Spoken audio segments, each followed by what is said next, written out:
ஆண்டவர் இயேசுவுக்குள் பிரியமானவர்களே, இப்புதிய ஆண்டின் முதல் ஞாயிற்றுக்கிழமையான இன்று நாம் திருக்காட்சி பெருவிழாவை கொண்டாடுகின்றோம். திருக்காட்சி பெருவிழாவை ஆங்கிலத்தில் எபிஃபனி என்று அழைப்பார்கள். இந்த எபிஃபனி என்ற வார்த்தை எபிஃபானோஸ் என்ற கிரேக்க வார்த்தையிலிருந்து வருகிறது. எபிஃபானோஸ் என்றால் ஒரு அரசன் தன் மக்களை தேடி வந்து சந்திக்கின்ற அந்த நிகழ்வை இந்த எபிஃபானோஸ் என்ற கிரேக்க வார்த்தையின் வழியாக குறிப்பிடுவார்கள். எனவே இந்த அடிப்படையில் கடவுள் தன் மக்களை தேடி வந்த அந்த நிகழ்வை, தன் மக்களுக்கு மனுவுரி எடுத்து அவர்களுக்கு தன்னையே வெளிப்படுத்திய அந்த இறை வெளிப்பாட்டை குறிக்கின்ற விதமாக இந்த திருக்காட்சி பெருவிழாவை ஆங்கிலத்தில் எபிஃபனி என்று அழைக்கின்றார்கள். அதாவது எபிஃபனி என்றால் திருக்காட்சி பெருவிழா என்றால் கடவுள் தன் மக்களுக்கு தன்னையே வெளிப்படுத்தினார் என்பதனுடைய பொருள் தான் திருக்காட்சி பெருவிழா. அன்புக்குரியவர்களே, மேற்கத்திய திருச்சபையில் இந்த திருக்காட்சி பெருவிழாவை 3 ஞானிகளுக்கு கடவுள் தன்னை வெளிப்படுத்திய அந்த நிகழ்வின் அடிப்படையில் கொண்டாடுகின்றார்கள். ஆனால் கீழை திருச்சபையில், கிழக்கத்திய திருச்சபையில் இந்த திருக்காட்சி பெருவிழாவை ஆண்டவரின் திருமுழுக்கு பெருவிழாவின் போது கொண்டாடுகின்றார்கள். அதாவது ஆண்டவர் திருமுழுக்கு பெற்ற போது தந்தை கடவுளும் தூய ஆவியாரும் அவரோடு இணைந்து அங்கே தங்களை மூவொரு இறைவனாக வெளிப்படுத்தினார்கள். எனவே அந்த அடிப்படையில் இயேசுவினுடைய திருமுழுக்கு பெருவிழாவை கீழை திருச்சபையில் திருக்காட்சி பெருவிழாவாக கொண்டாடுகின்றார்கள். அன்பார்ந்தவர்களே, மேற்கத்திய திருச்சபையின் பாரம்பரியத்தின் பின்னணியில் நாமும் இன்று திருக்காட்சி பெருவிழாவை கீழ்த்திசை ஞானிகள் குழந்தை இயேசுவை சந்தித்த அந்த நிகழ்வின் அடிப்படையில் நாம் இன்று கொண்டாடுகின்றோம். அன்புக்குரியவர்களே, இந்த ஆண்டவருடைய வெளிப்பாட்டை மையப்படுத்திய இந்த திருக்காட்சி பெருவிழா இறைவன் யூத மக்களுக்கு மட்டுமல்ல, பிற இனத்து மக்களுக்கும் தன்னை வெளிப்படுத்துகிறார் என்ற உண்மையையும் இன்றைய வாசகங்கள் வழியாக எடுத்து காட்டுகின்றது. அன்புக்குரியவர்களே, முதல் வாசகத்தில் இறைவாக்கினர் எசாயா அங்கே குறிப்பிடுகின்றார், பிற இனத்து மக்களும் புதிய எருசலேமில் கடவுளின் மாட்சி தங்கியிருக்கின்ற அந்த இடத்தில் அந்த மீட்பின் ஒளியை தேடி வருவார்கள் என்று குறிப்பிடுகின்றார். எல்லா நாட்டு மக்களும், எல்லா இனத்து மக்களும் எருசலேமில் கடவுளின் மீட்பின் ஒளி தோன்றியிருப்பதை கண்டு அதை தேடி வருவார்கள் என்று எசாயா குறிப்பிடுகின்றார். இன்று 2ஆம் வாசகத்தில் கூட பவுலடிகளாரும் குறிப்பிடுகின்றார். அவர் பிற இனத்து மக்களுக்கு நற்செய்தி அறிவிக்க கடமைப்பட்டிருக்கிறார். அவருடைய நற்செய்தி அறிவிப்பின் பலனாக பிற இனத்து மக்களும் இயேசுவின் ஒளியை, அந்த மீட்பை பெற்றுக்கொண்டு கடவுளின் பிள்ளைகளாக மாறுவார்கள் என்று சொல்லுகின்றார். அதாவது யூதர்கள் மட்டுமல்ல, பிற இனத்து மக்களும் கடவுளினுடைய உரிமை பேரை பெற்றுக்கொள்வார்கள் என்று பவுலடிகளார் 2ஆம் வாசகத்தில் குறிப்பிடுகின்றார். எனவே இறைவனுடைய வெளிப்பாடு யூதர்களுக்கு மட்டுமானது அல்ல, அது எல்லா மக்களுக்குமானது என்பதை இந்த திருக்காட்சி பெருவிழா நமக்கு எடுத்து காட்டுகின்றது. அதன் அடிப்படையில் தான் இன்றைய நற்செய்தியிலே கீழ்த்திசையிலிருந்து வருகின்ற 3 ஞானிகளுக்கு இறைவன் தன்னையே வெளிப்படுத்துகிறார் என்பதை நாம் இன்றைய நற்செய்தியிலே வாசிக்க கேட்டோம். அன்புக்குரியவர்களே, கீழ்த்திசை ஞானிகளை பற்றிய பல ஆராய்ச்சிகள் இன்றும் நடந்து கொண்டிருக்கின்றது விவிலிய அறிஞர்களால். ஆனால் பாரம்பரியத்தின் அடிப்படையில் இவர்கள் மெல்கியோர், பல்தசார், கஸ்பார் என்று அழைக்கப்படுகின்றார்கள்.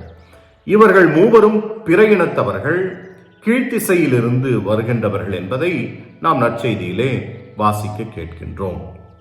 ஆனால் இவர்களை மத்திய நற்செய்தியாளர் ஞானிகள் என்று குறிப்பிடுகின்றார். ஆனால் பாரம்பரியத்தின் அடிப்படையில் நாம் அவர்களை அரசர்கள் என்று அழைக்கலாம். 3 ராஜாக்கள் என்று இத்திருவிழாவை நாம் கொண்டாடுகின்றோம்.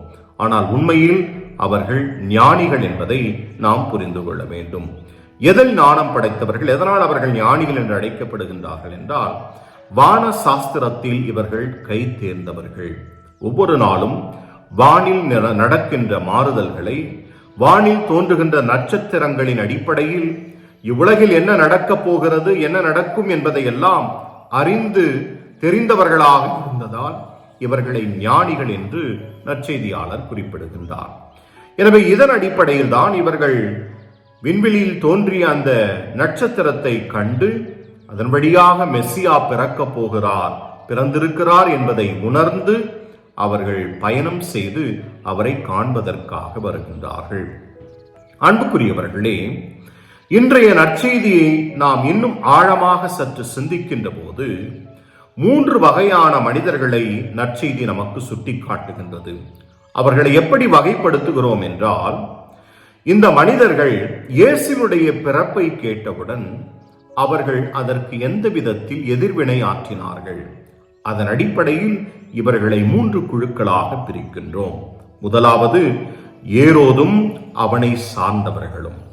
அன்புக்குரியவர்களே, ஏரோதை பற்றி நாம் வாசிக்கின்ற போது வரலாற்றிலே இந்த ஏரோது மிகப்பெரிய ஒரு கொடூரமான மன்னனாக இருந்திருக்கின்றான். குறிப்பாக தன்னுடைய பதவியை யாராவது பறித்து விடுவார்களோ என்ற சந்தேகத்தின் அடிப்படையில் பலரை இவன் கொலை செய்திருக்கின்றான். குறிப்பாக தன்னுடைய மனைவியையும் தன்னுடைய மாமியாரையும் தன்னுடைய 3 குழந்தைகளையும் தன் பதவியை அவர்கள் பறித்து விடுவார்கள் என்ற அச்சத்தில், பயத்தில் அவன் கொலை செய்திருக்கின்றான். இப்படிப்பட்ட கொடூரமான ஒரு அரசனாக ஏரோது இருந்தான். எனவேதான் ரோமை பேரரசன் அகுஸ்து இந்த ஏரோதுவை பற்றி குறிப்பிடும் போது, ஏரோதுவின் பிள்ளைகளாக பிறப்பதை விட அவனுடைய வீட்டில் பன்றிகளாக இருப்பது பாதுகாப்பானது என்று சொல்லுவார். அந்த அடிப்படையில் பதவி வெறி பிடித்தவனாக, தன்னுடைய பதவிக்கு ஏதாவது ஆபத்து வந்துவிடும் என்ற அச்சத்தில் பலரை கொன்று குவித்த ஒரு கொடூரமானவனாக இருந்தான். இந்த மனிதனிடம் இந்த ஞானிகள் 3 கேட்கின்றார்கள், யூதர்களுக்கான அரசர் எங்கே பிறந்திருக்கிறார் என்று. ஏற்கனவே தன்னுடைய பதவியை யாராவது பறித்து விடுவார்களோ என்ற அச்சத்திலும் பயத்திலும் பலரை கொலை செய்து கொண்டிருக்கின்ற இந்த மனிதனிடம் யூதர்களின் அரசன் எங்கு பிறந்திருக்கிறான் என்று இந்த 3 கேட்கின்றார்கள். இதை கேட்டவுடனே அவன் கலங்குகின்றான். அவனோடு சேர்ந்து எருசலேமும் கலங்குகிறது என்று சொல்லுகின்றார்கள். கலக்கமுற்ற அவன் என்ன செய்தான்? ஞானிகளை அனுப்பிவிட்டு அதன் பிறகு தன் படை வீரர்களை அனுப்பி 3 வயதுக்கு உட்பட்ட எல்லா குழந்தைகளையும், ஆண் குழந்தைகளையும் கொன்று குவிக்க அவன் கட்டளையிடுகிறான். அன்புக்குரியவர்களே, மெசியாவின் பிறப்பு, இந்த இயேசுனுடைய பிறப்பு செய்தி இந்த ஏரோதிற்கு முதலில் கலக்கத்தையும் 2வது கொலை வெறியையும் அவனுள்ளே உண்டாக்கியது. தன்னுடைய பதவியை பறித்து விடுவார் என்ற அச்சத்திலே, தன்னுடைய அரசாட்சி பறிபோகும் என்ற பயத்திலே, இயேசுவை கொலை செய்ய வேண்டும் என்ற எண்ணத்திலே அவன் எல்லா குழந்தைகளையும் கொன்று குவித்ததாக நாம் நற்செய்தியில் வாசிக்கின்றோம். ஏரோதும் அவனை சார்ந்தவர்களும் இயேசுவின் பிறப்பு செய்தியை கேட்டு கலக்கமுற்றார்கள், கொலைவெறி தாக்குதலில் ஈடுபட்டார்கள். 2வது வகை மனிதர்கள் தலைமை குருக்களும் மறைநூல் அறிஞர்களும். ஏரோது ஞானிகளின் இந்த கேள்வியை கேட்டு உடனே அவர்களை அழைக்கின்றார், மறைநூல் அறிஞர்களையும் தலைமை குருக்களையும். அவர்களிடம் மெசியா எங்கு பிறப்பார் என்பதை எனக்கு சொல்லுங்கள் என்று சொல்லுகின்றார். ஏனென்றால் இந்த மறைநூல் அறிஞர்களும் இந்த திருச்சட்ட தலைமை குருக்களும் சட்டங்களையும் திருச்சட்டங்களையும் இறைவாக்குகளையும் நன்கு கற்றறிந்தவர்கள். அவர்களுக்கு தெரியும் என்ற அடிப்படையில் எருசலேமிலே எங்கு பிறப்பார் என்று அவரிடம் கேட்கின்றார்கள்.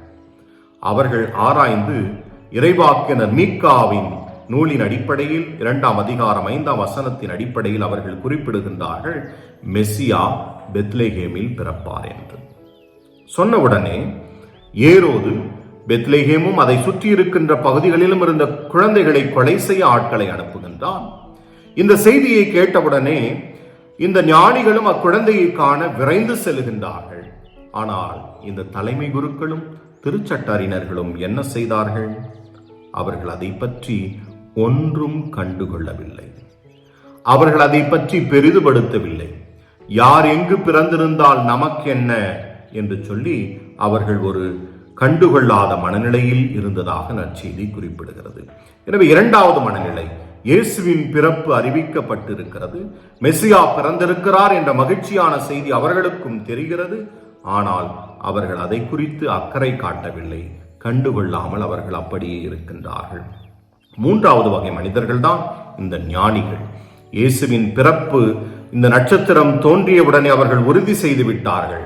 அவர் எங்கே பிறந்திருக்கிறார் என்பது திருச்சட்ட அறிஞருடைய அந்த வார்த்தைகளை கேட்டு அறிந்தவுடனே அவர்கள் விரைந்து சென்று அக்குழந்தையை சந்தித்து தாங்கள் கொண்டு வந்த காணிக்கை பொருட்களை அக்குழந்தையிடம் கொடுக்கின்றார்கள். இயேசுவில் பிரியமானவர்களே, ஆண்டவர் தன் மக்களை தேடி வந்தவுடன் அம்மக்களுக்கு அவர் தன்னை வெளிப்படுத்த தன்னையே அவர் கையளித்து மனு உரு எடுத்தவுடன் அவருடைய எதிர்வினைகள், அவர்கள் ஆற்றிய அந்த எதிர்வினைகள் என்ன என்பதை இன்றைய நற்செய்தி தெளிவுபடுத்துகிறது. ஏரோது கலக்கமுற்று அவன் கொலைவெறி தாக்குதலில் ஈடுபடுகின்றான். தலைமை குருக்களும் திருச்சட்ட அறிஞர்களும் கேள்விப்பட்டு கண்டுகொள்ளாமல் சென்று விடுகின்றார்கள். ஆனால் ஞானிகள் அதை கேள்விப்பட்டவுடனே பல தூர மைல் கடந்து வந்து அக்குழந்தையை சந்தித்து அதற்கு பரிசு பொருட்களை எல்லாம் கொடுத்து, உண்மையில் இது சாதாரண குழந்தை அல்ல, அவர்கள் கொண்டு வந்த பொன் இவர் அரசர்களுக்கெல்லாம் அரசர் என்பதை சுட்டி காட்டியது. அவர்கள் கொண்டு வந்த சாம்பிராணி இவர் கடவுளின் மகன் என்பதை சுட்டி காட்டியது.